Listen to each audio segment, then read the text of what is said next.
আসসালামু আলাইকুম ওয়া রাহমাতুল্লাহ। আশা করি মহান আল্লাহ রব্বুল আলামিনের অশেষ মেহেরবানি ও দয়ায় আপনারা সবাই ভালো আছেন। প্রিয় দর্শক, আজকে আমরা আলোচনা করব মৃত্যুর পর ফেরেশতারা লাশের সাথে কি করে। যখন লাশটিকে দাফন করে আপনজন চলে যায় তখন সেই লাশের সাথে কি হয় এ নিয়ে আমরা আলোচনা করব এবং রিপোর্টের শেষ অংশে আমরা আলোচনা করব যে দোয়াটি পাঠ করলে মুনকার নেকিরের প্রশ্নের জবাব খুব সহজভাবে দেওয়া যায়। প্রিয় দর্শক, হযরত আজরাইল আলাইহিস সালাম যখন আত্মা কবজ করে নেন তখন আত্মা দেহকে বলে দেয়, হে দেহ, আল্লাহ তোমাকে সুপ্রতিদান দিক। তুমি আমার সঙ্গী হয়ে আল্লাহর আনুগত্যে অগ্রগামী ছিলে আর আল্লাহর অবাধ্যে ছিলে খুবই পশ্চাৎপদ।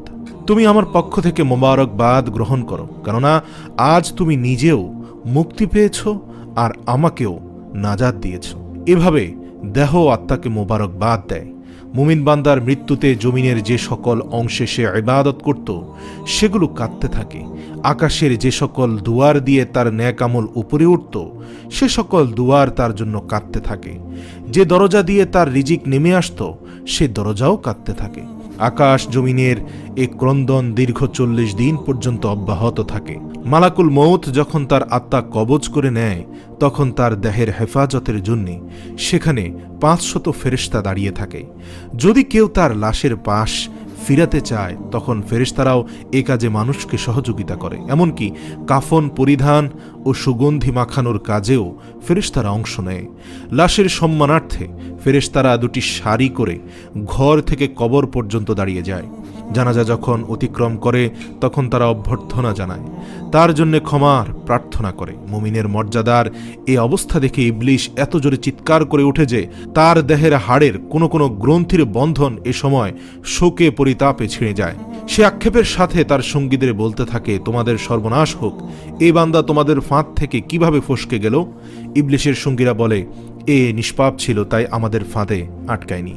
মালাকুল মউত যখন তার আত্মাকে নিয়ে আকাশে আরোহণ করে তখন হযরত জিবরাইল আলাইহিস সালাম 70,000 ফেরেশতা নিয়ে তাকে অভ্যর্থনা জানায়। আর সকল ফেরেশতারা তখন আল্লাহ তাআলার সন্তুষ্টির সুসংবাদ জানাতে থাকে। মালাকুল মউত যখন আত্মাটিকে নিয়ে আরশের নিকট পৌঁছে যান তখন সে আল্লাহ তাআলার সামনে সিজদায় পতিত হয়ে যায়। আর সে সময় আল্লাহ তাআলা ইরশাদ করেন, হে মালাইকাল মউত, তুমি আমার বান্দাকে নিয়ে যাও, জান্নাতের বাগানে রেখে এসো। অতঃপর তাকে কবরে রাখার পর নামাজ তার ডান দিকে এবং রোজা তার বাম দিকে এসে দাঁড়ায়। প্রিয় দর্শক, আমরা আজ নামাজ এবং রোজা ছেড়ে দিয়েছি। নামাজ রোজার গুরুত্ব আমরা বুঝি না, অথচ এই নামাজ এবং রোজা কবরে আপনার ডান এবং বামে এসে দাঁড়াবে আপনাকে সকল প্রকার মুসিবত থেকে প্রটেক্ট করার জন্য। আল্লাহর জিকির ও কোরআন তেলাওয়াত এসে দাঁড়িয়ে যায় তার শিয়রের দিকে, পায়ের দিকে দাঁড়িয়ে যায় জামায়াতের সাথে নামাজ পড়ার জন্য মসজিদে গমন, আর তার ধৈর্য কবরের এক কোণায় অবস্থান নেয়। এ সময় আল্লাহ তাআলা কবরের আযাবের একটি অংশ প্রেরণ করেন। আযাবটি এসে কবরের ডান দিক থেকে প্রবেশ করতে চায়, কিন্তু নামাজ তাকে বাধা দিয়ে বলে, আযাব তুমি পিছিয়ে যাও, খোদার কসম এই বান্দাটি সারা জীবন কষ্টে ছিল, কবরে আসার পর তার কিছুটা আরাম মিলেছে। রাসূল সাল্লাল্লাহু আলাইহি ওয়াসাল্লাম ফরমান, আযাব তখন ডান দিক থেকে সরে যায়, বাম দিকে যায়, বাম দিক থেকে সরে যায়, রোজা নামাজের মতো আযাবকে জবাব দিয়ে প্রতিহত করে।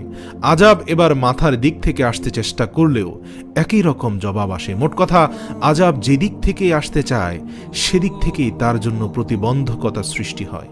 অবশেষে আযাব যখন দেখে আল্লাহর এই নেক বান্দার আমল সব দিক থেকেই তার জন্য প্রতিরক্ষার দেয়াল সৃষ্টি করে রেখেছে, তখন সে ফিরে যায়। আর সে সময় সবর উঠে নেক আমল সমূহকে বলতে থাকে, এই আযাবের প্রতিরক্ষায় আমি এজন্য আসিনি যে মূলত তোমাদের শক্তির পরিমাণ দেখাই আমার উদ্দেশ্য ছিল। তোমরা যদি তাকে প্রতিহত করতে ব্যর্থ হতে তাহলে আমি অবশ্যই এসে এই বান্দাকে আযাব থেকে রক্ষা করতাম।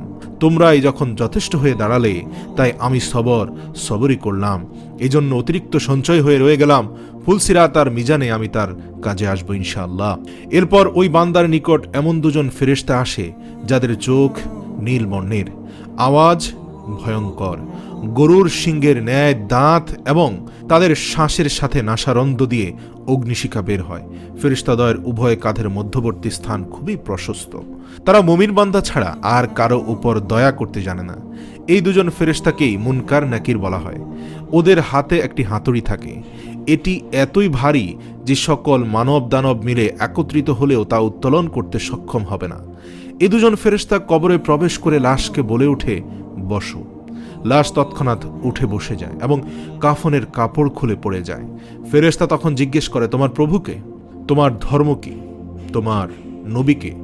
জবাবে সে বলে, আমার রব হলেন আল্লাহ সুবহানাহু ওয়া তাআলা, যার কোনো অংশীদার নেই। আমি জীবনে আমার প্রভুর সাথে কোনো অংশীদার করিনি। আমার ধর্ম ইসলাম, আর ইসলাম মানে হচ্ছে আত্মসমর্পণ। আমি আমার প্রভুর নিকট আত্মসমর্পণ করেছি। আর আমার নবীর নাম হযরত মুহাম্মদ সাল্লাল্লাহু আলাইহি ওয়াসাল্লাম, যিনি হলেন আমার নবী। তারপর আর কোনো নবীর আগমন হবে না এবং হয়নি। আমি আজীবন আমার নবীর অনুকরণ করেছি। ফেরেশতা জবাব শুনে বললেন, তুমি সত্য বলেছ। অতঃপর কবরকে চারদিক থেকে প্রশস্ত করে বলেন, তুমি উপরে একটু দিকে তাকিয়ে দেখো। সে উপরের দিকে তাকায়, তখন আকাশের শেষ সীমানা তক তার চোখের সামনে ভেসে ওঠে। ফেরেশতারা বলেন, হে আল্লাহর বন্ধু, এটা তোমার অবস্থানের ঠিকানা। আল্লাহর আনুগত্যের বিনিময়ে তুমি এটা পেয়েছ। বর্ণনার এই পর্যায়ে এসে রাসূল সাল্লাল্লাহু আলাইহি সাল্লাম বলেন, ওই সত্তার কসম যার মুঠোয় আমার প্রাণ। মুমিন বান্দা তখন এতই আনন্দ অনুভব করে যা কখনোই শেষ হবার নয়। অতঃপর ওই বান্দাকে আবার নির্দেশ দিয়ে বলা হয় যে, তুমি নিচের দিকে দেখো। নিচের দিকে যখন সে তাকায়, তখন দোজখের শেষ সীমানা পর্যন্ত তার দৃষ্টির গোচরে চলে আসে। ফেরেশতা তখন তাকে বলে, হে আল্লাহর প্রিয় পাত্র, এ ভয়ানক নরক থেকে তুমি নাজাত পেয়েছ। রাসূল সাল্লাল্লাহু আলাইহি ওয়াসাল্লাম ইরশাদ করেন, ওই বান্দার এই সময় এমন পুলকানুভূতি অর্জিত হয় যা কখনো সমাপ্ত হবার নয়। অতঃপর স্বর্গের ৭৭টি দরজা তার জন্য উন্মুক্ত করে দেয়া হয়। এসব দুয়ার দিয়ে জান্নাতের সৌরভ এবং সুশীতল সমীকরণ তার কবরে পৌঁছতে থাকে এবং ততদিন পর্যন্ত থাকবে যতদিন সে কবরে থাকবে। রাসূল সাল্লাল্লাহু আলাইহি ওয়াসাল্লাম আলোচনার ধারাবাহিকতা অব্যাহত রেখে বলেন, এরপর আল্লাহ তাআলা মালাকুল মউতকে নির্দেশ দিয়ে বলেন, তুমি আমার দুশমনের নিকট যাও এবং তাকে আমার কাছে নিয়ে এসো। আমি প্রাচুর্যের সাথে তাকে রুজি দিয়েছি, সীমাহীন নিয়ামতের বাড়িপাত করেছি তার উপর, কিন্তু সে আমার সাথে শুধু অবাধ্যতাই করে ফিরেছে। এবার এই দুশমনকে আমার নিকট হাজির করো। মালাকুল মউত আল্লাহর নির্দেশ পেয়ে এমন কদাকার বেশে ওই বান্দার নিকট আগমন করে যে কেউ কোনোদিন এমন আকৃতি দেখেনি। তার 12টি চোখ থাকে, তার কাছে এমন একটি লৌহ শালাকা থাকে যা শাখা ও কাঁটা বিশিষ্ট। মালাকুল মউতের সাথে আরও 500 ফেরেশতা থাকে। এদের প্রত্যেকের হাতেই থাকে জাহান্নাম থেকে নিয়ে আসা আগুনের চাবুক। মালাকুল মউত অবাধ্য বান্দাকে চাবুক দিয়ে এমনভাবে আঘাত করতে থাকে যে প্রতিটি কাঁটা তার সারা দেহে তন্ত্রের মূলে বিদ্ধ হয়ে যায়। অতঃপর সেটি পাকিয়ে টেনে বের করে এবং তার পায়ের নখের তলদেশ থেকে পর্যন্ত আত্মাকে বের করে নিয়ে আসে। এরপর সেই লৌহ শলাকাটি তার উভয় পায়ের গোড়ালিতে ঢুকিয়ে দেওয়া হয়। তখন আল্লাহর এই দুশমনের এতই কষ্ট হয় যে বেদনায় সে কাতরাতে থাকে। এমন সময় বাকি ফেরেশতারা তাদের হাতের চাবুক দিয়ে তার মুখমণ্ডল এবং পশ্চাৎদেশে অনবরত প্রহার করতে থাকে, কেননা সে তার আত্মাকে শরীর থেকে সহজে বিচ্ছিন্ন করতে চাচ্ছিল না। এ সময় তার আত্মাকে টেনে হিঁচড়ে সারা দেহ থেকে গোড়ালিতে নিয়ে আসা হয়। শাস্তির এই পর্যায়ে শলাকাটি তার হাঁটুতে ফোটানো হয়। তখন বেদনায় সে ছটপট করতে থাকে। এমন সময় ফেরেশতারা আবার আগুনের চাবুক দিয়ে তার মুখ ও নিতম্বে মারতে শুরু করে। হাঁটু থেকে শালাকাটি বের করে ঢুকানো হয় তার নিতম্ব দেশে, অতঃপর বুকে এবং সবশেষে কণ্ঠনালীতে। অতঃপর পূর্বের মতোই সেটিকে টেনে বের করা হয়। এরপর ফেরেশতারা জাহান্নাম থেকে সংগ্রহ করা অঙ্গার তার থুতনির নিচে বিছিয়ে দিয়ে বলে, হে অপবিত্র আত্মা, তুমি বেরিয়ে আসো। তুমি থাকবে প্রখর বাষ্পে, উত্তপ্ত পানিতে এবং ধূম্রকুঞ্জের ছায়ায়, যা শীতল নয় এবং আরামদায়কও নয়। সূরা ওয়াকিয়া আয়াত নম্বর 42 থেকে 44। প্রিয় দর্শক, আমরা আজকের এই হাদিস থেকে সুস্পষ্টভাবে বুঝতে পারলাম এই মাহে রমজান আমাদের জন্য কতটা গুরুত্বপূর্ণ। এই রমজানের সিয়াম সাধনা কবরে আমার বাম পাশে এসে দাঁড়াবে এবং আমার সালাত আমার ডান পাশে এসে দাঁড়াবে। প্রিয় দর্শক, শুধু রমজান কেন, বাকি 11টি মাসও আমাদের রব্বুল আলামিনের নিকট মাথা নত করে আমাদেরকে কবরের চিন্তায় মগ্ন থাকতে হবে। আমাদেরকে কবরের সামান জোগাড় করতে হবে, কারণ এই অন্ধকার কবরে আমাদেরকে সাহায্য করার মতো আমাদের ন্যাক আমল ব্যতীত আর কিছুই নেই। প্রিয় দর্শক, আসুন এই মাহে রমজান ঈমান এবং আমল তৈরি করার সময়।